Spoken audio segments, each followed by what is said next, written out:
Hi, this is Rachel Mills with Make and Create Drawing Skills. Today we're going to be doing watercolour experimentation.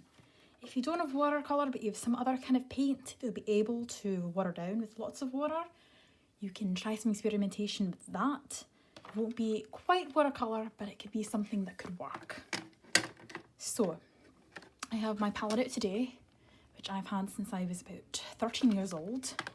Oof. Watercolour lasts for quite a while. Our first technique I will be demonstrating is a flat wash. So you're probably going to want to follow along, try these techniques, and at the end sort of try them all yourself and make maybe some sort of abstract painting. So our first technique is a flat wash. So we first dip our brush into the colour, dip our brush into the water, and just clear water on the paper. No actual paint. And then we can dip our brush in again into our water and choose a colour. I'll choose a wee blue over here and put it down in the flat wash, on that flat wash on that water patch, and that will just blend out lovely. That will blend out wonderfully. That is called wet on wet. And that's a great way on how to make a flat wash of just one colour. So using our wet on wet technique, we can do our water.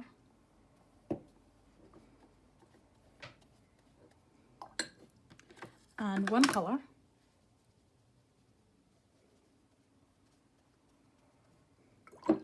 And then choose maybe another colour. That just came right out. My wee paintbrush, choose another colour, and they will blend. And you can get a sort of gradient. I'm not going to poke it around too much actually, so you might look at it and say, oh, are they really blending that well? But a lot of times it sort of blends out to themselves a bit naturally. So I'm just going to kind of let them do that and let them do their thing, because I don't want to poke them too much. So this one's bleeding a wee bit into it, so I'm just going to move him aside a wee bit. There we go. So, if you notice, this actually bled into there. That's because if you put any sort of wet next to a wet patch, it bleeds. That's why it's good to let your colour dry before you try to go over top of it or anything. See, that is a great watercolour trick to do, to layer. That's how you build up watercolour. If you want to make anything dark in watercolour, you slowly build it up. So you start like this sort of colour, maybe try to get a bit more pigment on it to start a bit darker. But you will need to go back once it's just dried and go over top, or if you want the lighter part next to it. You'll build it up. That's how watercolour is done. From light to dark. From working from light to dark.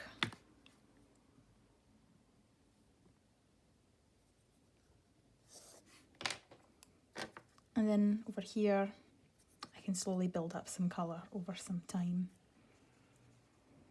I'm going to try to get, there we go, because it's hard to go lighter with watercolour. Once you've kind of got pigment down, it can be nearly impossible to get it off. If you have some sort of rag or something, or a paper towel, I have a wee sock, you can kind of dab it off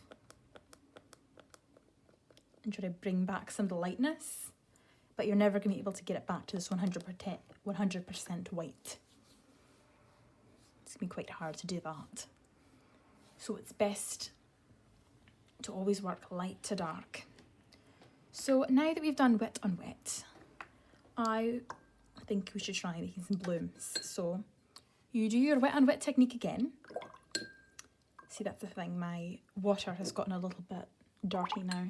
It can be quite useful to use two jars, one for your dirty water and one for your clean water. So clean out your brush in there, then go dip your brush in a new clean water and then use that for your actual painting. But I've only got the one today. So I've got my one background colour, wet and wet. I'm going to clean that off, grab a wee bit of water from there, and I'm going to choose a new colour. I'm just going to dot it. And they're going to bloom out, and that's what we call blooms. So you can give that a try, and that will be very fun.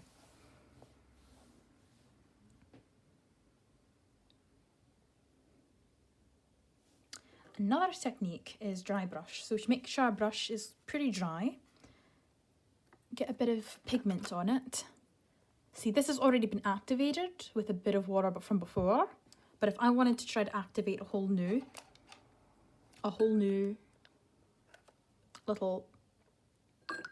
cube, I would first activate with a bit of water, get that wet, then clean off my brush again, dry my brush again on my rag, and then go over to it and just pick up a bit of the pigment. This is actually still quite wet. I'm actually going to grab some of the yellow ochre instead because it's going to show up a bit better, I think. And if you see, you can get a sort of scratchy effect. And that is how you get a more dry brush. Although this is still, again, a bit too damp. And that's how you do dry brush. You can label these if you'd like, and that will be a really cool tool for you for later. Bloom,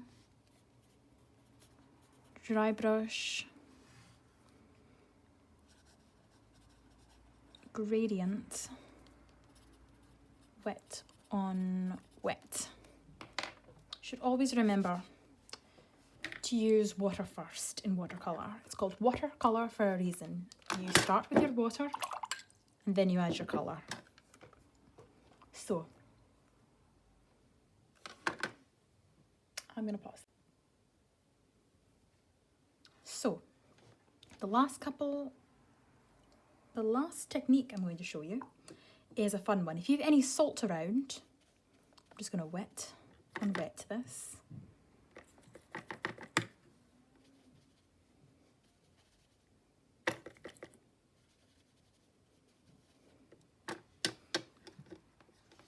That might be a wee bit too wet even. You can always dab up a wee bit. But it should still be quite wet.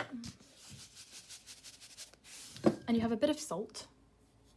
You can grab some, sprinkle it on your wee patch of wet. And that, I'm just going to pour away my salt. And that is going to give it a really cool texture.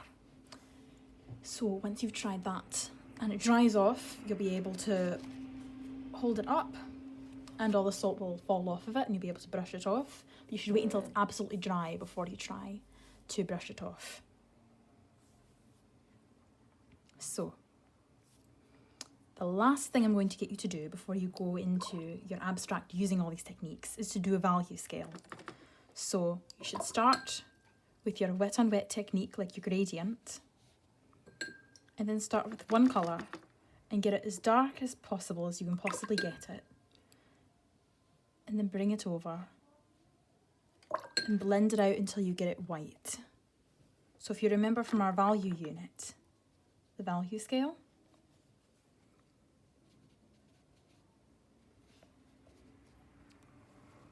that will be absolutely amazing. Then you'll have a wee value scale over there. From the darkest darks all the way to your white. It's quite messy. Mine's quite messy. You can make yours a lot neater and a lot nicer.